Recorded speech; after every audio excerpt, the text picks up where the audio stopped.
Une graine, c'est de la connaissance condensée, du vivant programmé pour survivre, s'adapter, se transmettre.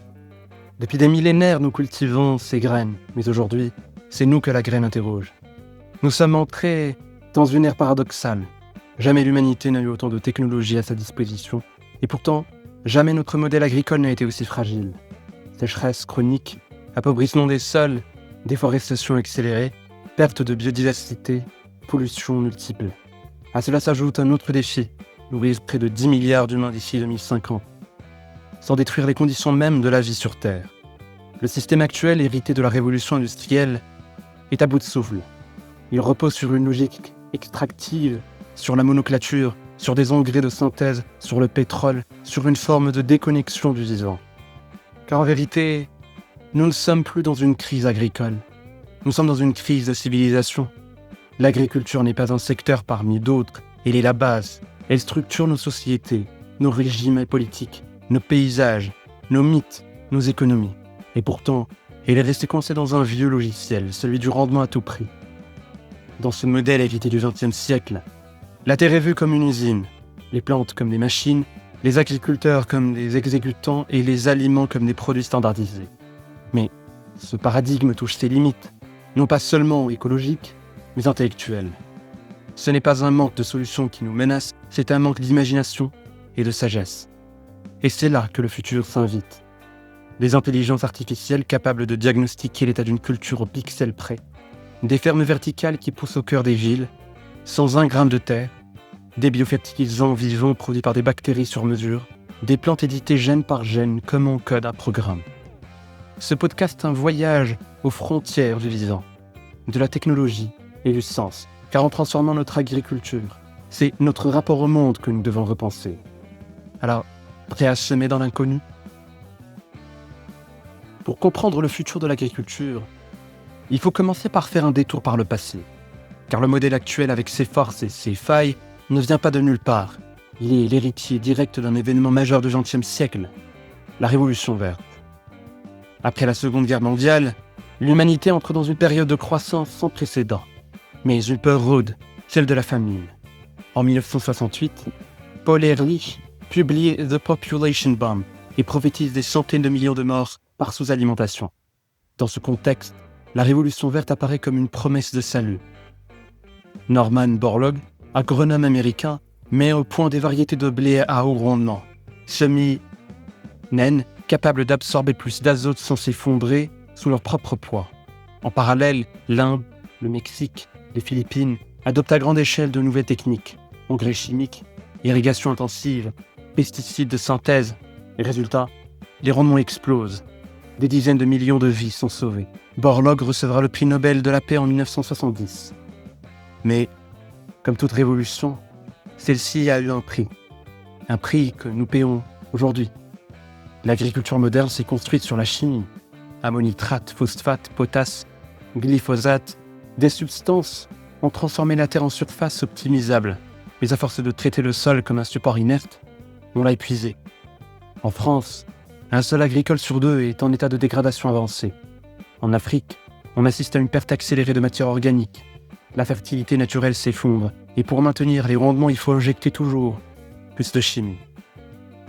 Un sol vivant, c'est un écosystème. Champignons, bactéries, vers, microfaune. Ce monde invisible régule l'eau, recycle les nutriments, protège les plantes. Or, l'agriculture intensive a détruit ce tissu vivant. Le sol devient alors une matière morte, compactée, lessivée, sans capacité de résilience. Une étude de l'ONU estime que si les tendances actuelles se poursuivent, nous avons moins de 60 récoltes devant nous avant l'épuisement global des sols arables. La biodiversité agricole s'est effondrée en quelques décennies. Au début du XXe siècle, l'Inde cultivait plus de 100 000 variétés de riz. Aujourd'hui, moins d'une centaine sont réellement utilisées. En Europe, 75% des insectes volants ont disparu en 30 ans. Or, sans pollinisateurs, pas de fruits. Sans insectes, pas de chaîne alimentaire stable. L'agriculture moderne a voulu domestiquer la nature, mais l'a souvent asphyxiée. Autre héritage problématique, la concentration génétique. Dans le monde, 60% des semences commerciales appartiennent aujourd'hui à 4 multinationales. Ces semences sont souvent hybrides, non reproductibles à l'identique, obligeant les agriculteurs à racheter chaque année. On passe ainsi d'un modèle de paysan sélectionneur à un modèle de dépendance industrielle. La logique du toujours plus a conduit à une agriculture hors sol, au sens figuré comme au sens propre. Il ne s'agit plus de nourrir des populations, mais de produire des tonnes par hectare. Le blé, le maïs et le riz représentent à eux seuls plus de la moitié des calories humaines. Mais cette spécialisation a un coût. Perte de diversité alimentaire, accroissement des maladies chroniques, uniformisation des paysages et fragilité des systèmes face au changement climatique. Enfin, au-delà des chiffres, il y a le vécu. De plus en plus d'agriculteurs vivent une forme d'aliénation. Pression économique, endettement, solitude, injonction paradoxale, beaucoup ne se sentent plus acteurs du vivant, mais simples rouages d'un système hors de contrôle. En France, un agriculteur se suicide tous les 2 jours, d'après un rapport de l'Agence européenne pour la sécurité et la santé au travail. Cette statistique dit quelque chose de profond. Nous avons voulu nourrir le monde, mais avons oublié de nourrir ceux qui le nourrissent.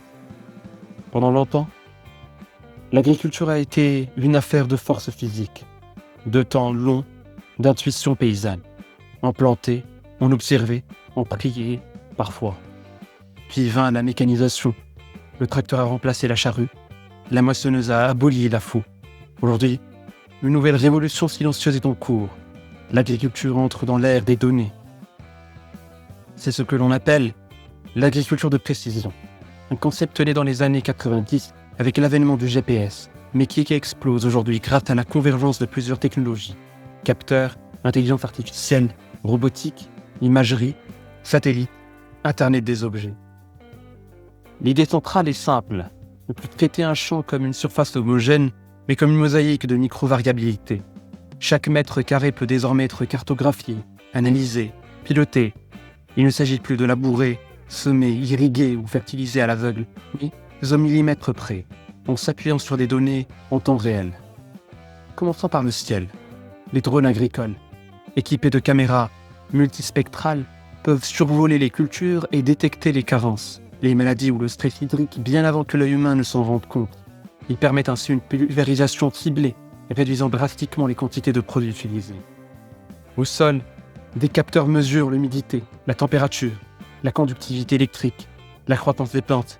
Ces données sont transmises à des plateformes d'analyse pour guider la prise de décision.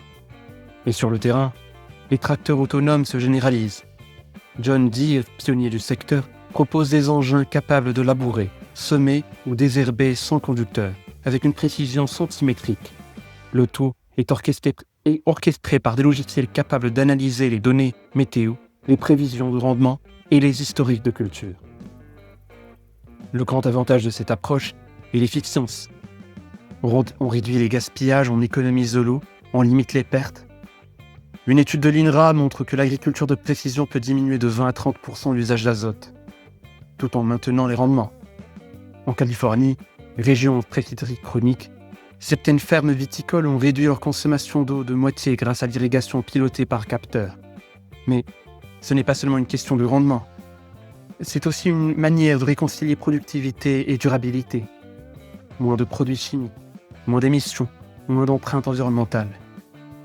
En France, la start-up Nadio Technologies développe des robots agricoles comme TED ou Dino, capables de désherber mécaniquement les ronds de vignes ou de légumes sans pesticides. En Suisse, EcoRobotics conçoit des machines qui repèrent et pulvérisent les mauvaises herbes une par une, réduisant l'usage d'herbicides de 90%. L'agriculture verticale urbaine s'appuie aussi sur la haute technologie, capteurs de pH, intelligence artificielle pour ajuster lumière et nutriments, automatisation totale de la production. Ces fermes verticales comme celle d'AeroFarms ou InFarms produisaient salades ou des herbes aromatiques sans pesticides, en consommant jusqu'à 95% d'eau en moins. Même les semis deviennent intelligents. L'entreprise EcoRobotics teste des systèmes qui détectent la meilleure profondeur et espacement graine par graine. L'agriculture devient une science de la finesse. Mais ce tableau n'est pas sans zone d'ombre. D'abord, l'accès à ces technologies reste très inégal. Ces machines coûtent cher. Une ferme familiale du Sahel ou d'Asie du Sud-Est n'a pas les moyens d'investir dans un drone ou un tracteur autonome. il y a un risque de creuser le fossé entre agriculture high-tech et agriculture vivrière.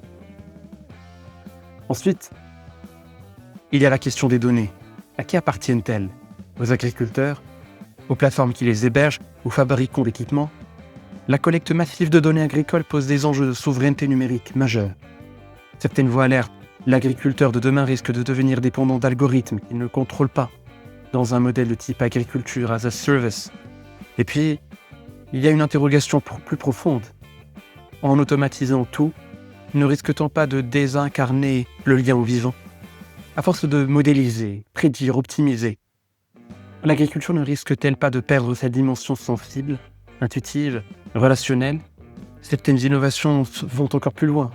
Et si demain, les plantes elles-mêmes devenaient des bio-usines? Au départ, il n'y avait que la sélection. Pendant des millénaires, les humains ont croisé les plantes selon des critères visibles. Taille, goût, résistance. Ce que Darwin a appelé la sélection artificielle a permis de transformer une herbe sauvage, comme le théosinte, en maïs, ou une brassicacée comme une en chou, brocoli et chou-fleur. Mais c'était lent, empirique et soumis au hasard. Au XXe siècle, tout change.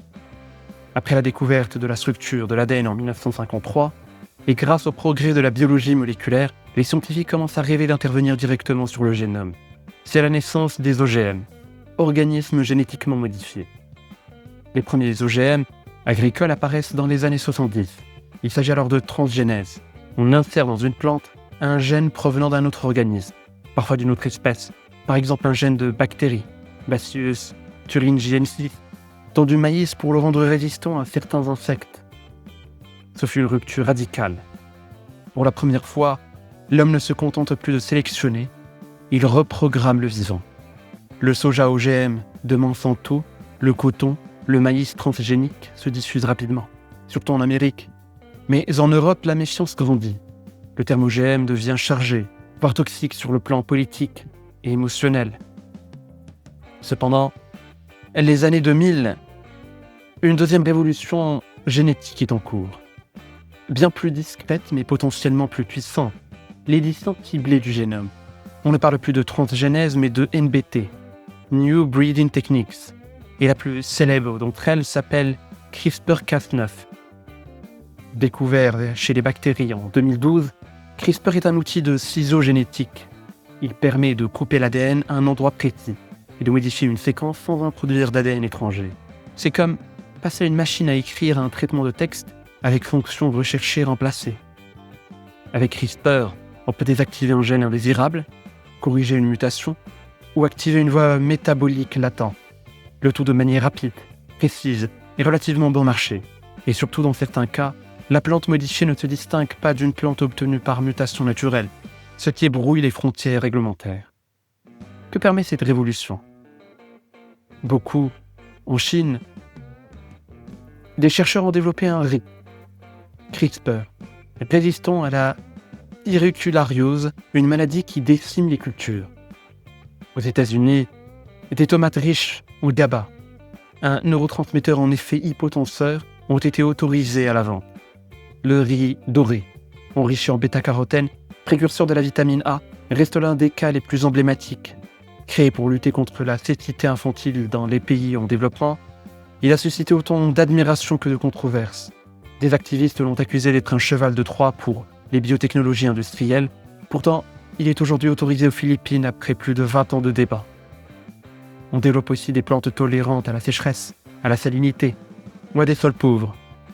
Encore des blés, dans lesquels les gènes codant certaines prolamines ont été désactivés pour réduire la toxicité du gluten chez les personnes atteintes de la maladie cœliaque. Ce blé sans gluten n'est pas encore commercialisé, mais il est en test. Derrière ces avancées, il y a une promesse. Rendre l'agriculture plus résiliente, plus nutritive et moins dépendante des intrants chimiques.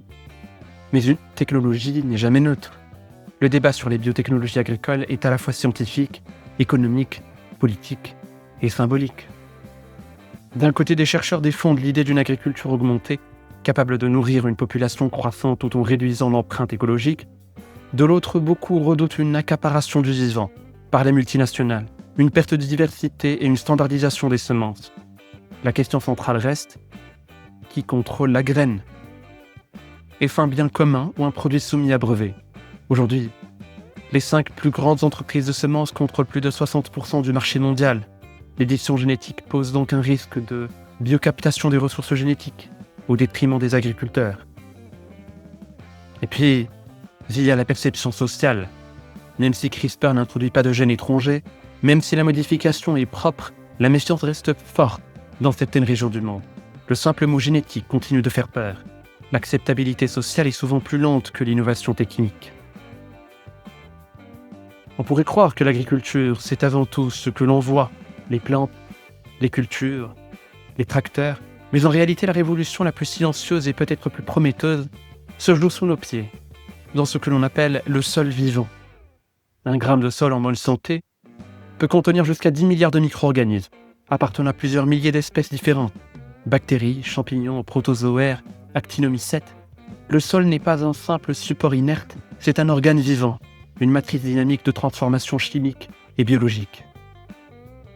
L'histoire le confirme. La grande civilisation se sent souvent effondrée lorsque leurs sols sont morts. La Mésopotamie, autrefois fertile, fut ravagée par la salinisation des terres. L'Empire romain connaissait déjà l'importance de l'humus. Et plus récemment, dans les années 1930, les Dust Bowls américains ont révélé qu'un sol surexploité, sans couverture végétale ni matière organique, devient vulnérable au vent, stérile et instable. Aujourd'hui, la science redonne une voix à ce monde invisible. On parle de plus en plus de microbiome du sol, comme on parle de microbiote intestinal. Car tout comme l'intestin humain a besoin de bonnes bactéries pour fonctionner, une plante a besoin d'une rhizosphère riche et équilibrée pour croître sainement. C'est ici qu'entrent en scène les biofertilisants. Loin des engrais chimiques de la révolution verte, les biofertilisants sont des solutions vivantes, à base de micro-organismes bénéfiques, qui stimulent directement la croissance des plantes. Parmi eux, on trouve les PGPR, Plant Growth Promoting Rhizobacteria, des bactéries qui vivent autour des racines, sécrètent des phytohormones, solubilisent le phosphore, fixent l'azote de l'air ou encore stimulent les défenses immunitaires de la plante. Les champignons mycorhiziens, qui forment des réseaux souterrains avec les racines, on parle même de Wood Wide Web, permettant une meilleure absorption de l'eau et des nutriments, tout en renforçant la tolérance au stress.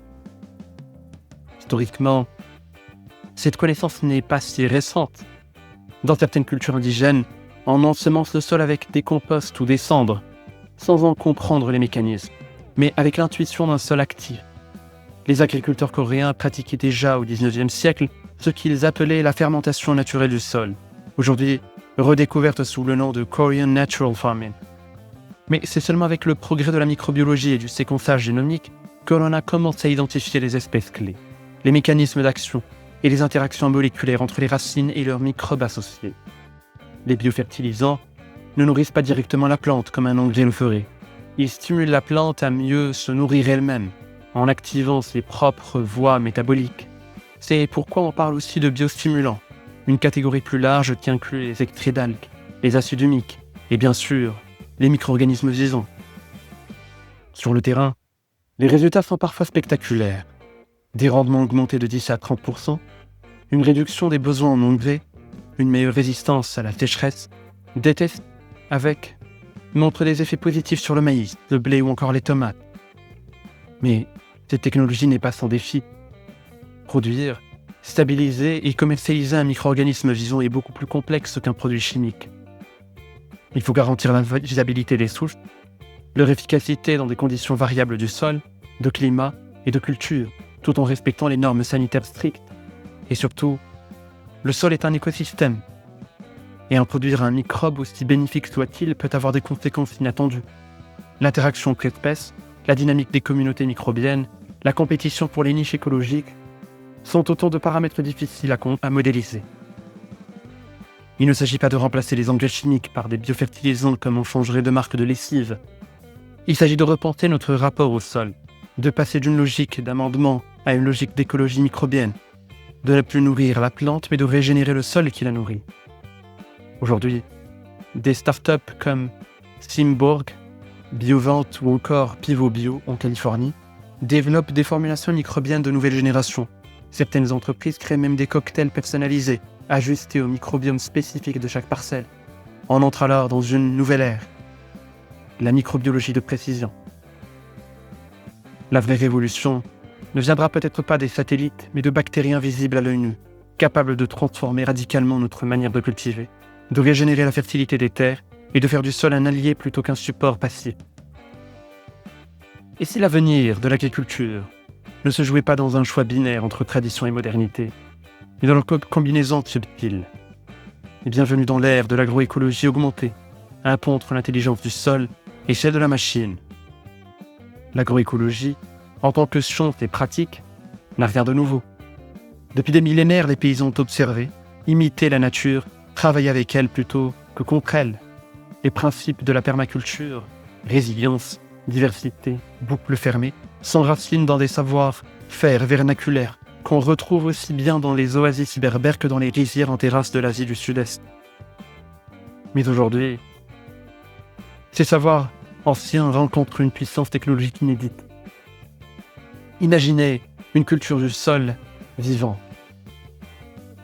enrichi de compost et couvert végétal permanent, dont la santé est suivie en temps réel par des capteurs mesurant l'humidité, la température, le CO2 du sol ou même l'activité microbienne. Des drones survolent des parcelles pour détecter les zones de stress hydrique. L'irrigation goutte à goutte se déclenche automatiquement, non pas à l'aveugle, mais précisément là où la plante en a besoin. Ce mariage du low-tech et du high-tech est déjà à l'œuvre. Au Brésil, des coopératives de petits producteurs de café utilisent des stations météo connectées et des images satellites pour gérer leurs forêts nourricières. En Inde, des fermiers couplent l'analyse biologique de leur sol avec des modèles prédictifs pour choisir leur rotation culturelle. En France, certains maraîchers intègrent l'intelligence artificielle dans leur système de polyculture sur planche permanente. Le pari ici n'est pas seulement de produire mieux, mais de restaurer un lien. L'agroécologie augmentée revalorise l'observation fine du terrain, tout en tirant parti de la puissance de calcul et de la précision des outils modernes. C'est une hybridation. Les savoirs paysans ne sont pas remplacés, mais amplifiés. Il s'agit d'une rupture épistémologique. Remettre le sol au centre, le considérer comme un écosystème complexe plutôt qu'un simple support inerte. Et cela nous renvoie à une idée fondatrice. Produire de la nourriture, ce n'est pas exploiter la nature, c'est dialoguer avec elle. La technologie ne doit pas nous éloigner du vivant, mais nous y reconnecter plus lucidement. Lorsque les Babyloniens élevaient les célèbres jardins suspendus de Babylone, l'une des 7 merveilles du monde antique, ils ne le savaient pas encore, mais ils posaient les bases de ce que nous appelons aujourd'hui l'agriculture urbaine verticale. Cultiver sans terre, en hauteur, à proximité immédiate des lieux de vie. Cette intuition vieille de plusieurs millénaires revient aujourd'hui en force, dopée par l'urbanisation galopante et la crise écologique. D'ici 2050, près de 70% de la population mondiale vivra en ville. Or, les villes consomment aujourd'hui plus de 80% de la production agricole mondiale, tout en produisant à peine 1%. C'est là que surgit une idée radicale. Et si les villes produisent elles-mêmes une partie de leur nourriture? Non pas dans des campagnes périphériques, mais dans leur cœur même, sur les toits, dans les sous-sols, voire dans des immeubles entièrement dédiés à la production végétale.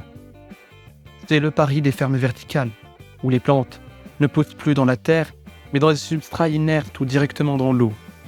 3 techniques dominent. L'hydroponie, où les racines baignent dans une solution nutritive parfaitement contrôlée. L'aéroponie, encore plus futuriste, où les racines sont suspendues dans l'air et pulvérisées d'un brouillard d'éléments nutritifs. L'hydroculture en circuit fermé, qui recycle l'eau et les nutriments à l'infini. Ces systèmes permettent une production sans pesticides, sans aléas climatiques et avec plus de 90% d'économie d'eau par rapport à l'agriculture conventionnelle. En théorie, une ferme verticale d'1 hectare peut produire l'équivalent de 30 à 50 hectares en pleine terre, grâce à la culture en étage et à l'optimisation lumineuse par LED. Des villes comme Singapour, archipel urbain avec moins de 1% de surface agricole, ont misé massivement sur ces technologies. Et des entreprises comme Sky Greens ou Comcrop produisent laitues, épinards et herbes aromatiques directement au cœur des quartiers. À Tokyo, certaines stations de métro accueillent des fermes souterraines en hydroponie. À New York, la start-up Bowery Farming installe des fermes intelligentes dans d'anciens entrepôts. Et dans le monde entier, des containers maritimes reconvertis, type Freight Farms, permettent de cultiver n'importe où, y compris dans les déserts ou les bases polaires. Mais cette révolution silencieuse n'est pas son défi. D'abord le coût énergétique. Maintenir une température, une hygrométrie, une lumière artificielle constante dans un espace clos, cela consomme de l'électricité, surtout chez les zones chaudes ou très froides. L'intégration des énergies renouvelables est donc cruciale pour éviter de déplacer la pollution ailleurs. Ensuite, la dépendance technologique. Une panne de système, un bug logiciel, une rupture de chaîne logistique en nutriments, et toute la ferme peut être paralysée. Il ne s'agit plus de cultiver avec la pluie et le soleil, mais avec les algorithmes, des pompes, des LED, des capteurs. Enfin, il y a une question philosophique. Peut-on complètement déraciner l'agriculture du sol, du vivant microbien, des écosystèmes naturels? Certes, on peut cultiver des salades parfaites dans un container, mais qu'en est-il des céréales, des légumineuses, des racines, et surtout qu'en est-il du goût, de la nutrition profonde, de la symbolique de la terre nourricière? L'agriculture verticale n'est pas un remplacement du système agricole, mais un complément stratégique, notamment pour sécuriser une partie de la production alimentaire de demain dans un monde instable, et s'inscrit dans une vision systémique, où la ville ne serait plus qu'un lieu de consommation, mais aussi un lieu de régénération. L'agriculture entre aujourd'hui dans une ère où les algorithmes deviennent des compagnons de champ. Après la mécanisation, la chimisation et la génomique, voici le temps de l'intelligence computationnelle. Mais ici, il ne s'agit plus seulement de machines ou de molécules, mais d'esprits synthétiques, capables d'anticiper, d'apprendre, de conseiller. L'intelligence artificielle appliquée à l'agriculture repose sur un principe simple: modéliser le vivant, le quantifier, puis l'optimiser. Grâce aux capteurs, aux satellites, aux drones, aux stations météo connectées, on récolte chaque jour des téraoctets de données agricoles, température, humidité, vitesse de croissance, chlorophylle, stress hydrique, présence de pathogènes. Toutes ces données alimentent des systèmes d'apprentissage automatiques capables de prédire les rendements en fonction du sol, des semences, de la météo et des intrants, de détecter précocement les maladies, parfois avant même qu'elles soient visibles à l'œil nu, en analysant les signatures spectrales des feuilles ou les modèles de croissance anormale, d'optimiser les calendriers de semis, d'irrigation et de récolte, minute par minute, plante par plante, champ par champ. Certaines startups, comme Plantix ou Taranis, utilisent l'IA pour identifier plus de 400 pathogènes différents, à partir d'une simple photo prise par un agriculteur. D'autres, comme IBM Watson Decision Platform for Agriculture, croiser des signes de données pour aider à la prise de décision stratégique à l'échelle de grandes exploitations. Mais au-delà de l'IA, un concept fascinant émerge, celui des jumeaux numériques agricoles. Un jumeau numérique est une réplique virtuelle dynamique d'un système réel, une ferme, une parcelle, un troupeau. Grâce à lui, on peut simuler en temps réel différentes décisions. Que se passe-t-il si on irrigue à 5 heures au lieu de 7 heures? Si on ajoute tel biostimulant? Si on retarde la récolte de 2 jours? Comme dans l'aéronautique ou la médecine. Ces modèles permettent d'expérimenter son risque et d'optimiser sans épuiser le réel.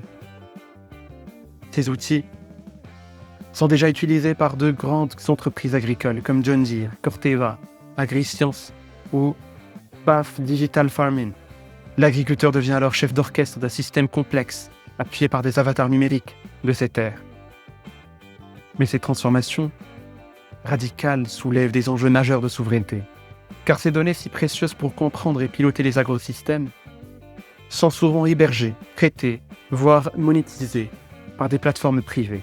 Le risque est celui d'une dépendance numérique, où les savoir-faire agricoles sont externalisés vers des serveurs distants, contrôlés par une poignée d'acteurs mondiaux. Certains parlent déjà d'un nouveau colonialisme numérique, où les données du Sud nourriraient les algorithmes du Nord. Cela pose une question politique. Qui possède les données agricoles? Qui peut accéder à ces modèles? Comment garantir la transparence des décisions prises par des IA? Et comment éviter que des algorithmes biaisés ne produisent les inégalités existantes dans l'accès à l'eau, à la terre ou aux semences? Au fond, l'intelligence artificielle ne remplacera jamais le jugement d'un agriculteur, mais elle peut l'augmenter. comme une mémoire élargie, comme un assistant invisible, à condition que la technologie reste au service du vivant, et non l'inverse. Nous entrons dans un âge où produire ne suffit plus. Le nouveau défi, c'est de produire en restaurant, non plus extraire, mais réintégrer, non plus exploiter la fertilité du sol, mais la régénérer. C'est le cœur battant de ce qu'on appelle l'agriculture régénérative, fondée sur des boucles de rétroaction positive, inspirées des écosystèmes naturels. Historiquement, les civilisations florissantes l'avaient déjà compris. Dans la Chine ancienne, le recyclage des déjections humaines, le night soil, permettait une fertilité durable des rizières pendant plus de 2000 ans. Au Pérou, les civilisations précolombiennes utilisaient des guano d'oiseaux marins, un engrais exceptionnel, dans des systèmes agricoles étagés et hydrauliquement ingénieux. Aujourd'hui, cette sagesse ancestrale trouve un écho scientifique dans les systèmes circulaires, où rien ne se perd, tout se transforme. On parle ici de bouclage des cycles de nutriments, azote, phosphore, potassium, valorisation des biodéchets en compost ou en digesta, réutilisation des effluents d'élevage ou même des eaux usées traitées. L'économie circulaire agricole se développe aussi via les cultures associées, comme le maïs, légumineuses, où l'une capte l'azote de l'air, l'autre en bénéficie, ou encore l'agroforesterie, qui combine arbres, cultures et parfois animaux dans une logique de résilience écosystémique. Prenons un exemple.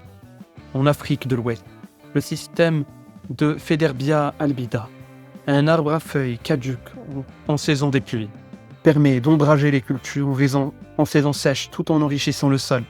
Résultat, des hausses de rendement allant jusqu'à 100% sur certaines cultures vivrières, sans engrais chimiques. Autre illustration moderne, les fermes couplées aquaponie-hydroponie, où les excréments des poissons nourrissent les plantes, où elles-mêmes filtrent l'eau pour les poissons, un écosystème circulaire miniature presque autonome. Cette logique s'applique aussi à l'échelle territoriale. L'idée de boucle locale, où les déchets d'un secteur deviennent les ressources d'un autre. Élevage, champignons, biométhane, compost, maraîchage. On redécouvre que l'agriculture est aussi une architecture territoriale du vivant. Mais la vraie rupture, c'est la transition vers un modèle post-productiviste. Un modèle où l'agriculture ne vise plus seulement le rendement maximal, mais la régénération des fonctions écologiques. Recharge des nappes phréatiques, séquestration du carbone, restauration de la biodiversité, résilience face aux aléas climatiques. C'est une agriculture qui soigne, qui répare, qui reconnecte l'humain à la biosphère et qui redonne du sens au métier d'agriculteur. Non plus simple producteur, mais gardien d'écosystèmes. Alors, vers quelle agriculture voulons-nous aller ?